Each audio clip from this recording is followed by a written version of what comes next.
BNP ক্ষমতায় গেলে প্রতিবন্ধী ভাতার পরিমাণ বাড়িয়ে একটা ন্যায্য টাকা দেয়া হবে বলে জানিয়েছেন দলটির ভারপ্রাপ্ত চেয়ারম্যান তারেক রহমান।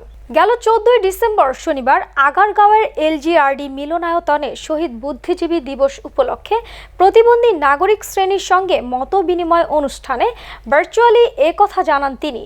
তারেক রহমান বলেন, প্রতিবন্ধী ব্যক্তিরা আমাদের পরিবারের অংশ, আমাদের সমাজের অংশ। আপনারা আমাদের প্রেরণার উৎস। আপনাদের অনুভূতিগুলোকে আমি শ্রদ্ধা করছি। আমি একজন রাজনীতির কর্মী হিসেবে প্রতিশ্রুতি দিতে চাই, শারীরিক প্রতিবন্ধকতা নিয়ে সামনের বাংলাদেশে কোনো বৈষম্য হবে না।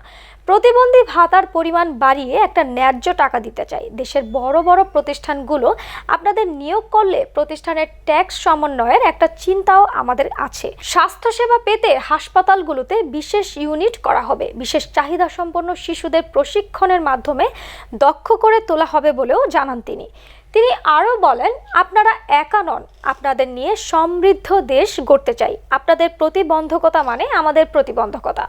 সবার জন্য সুন্দর ও উপভোগ্য দেশ গড়ে তোলা হবে।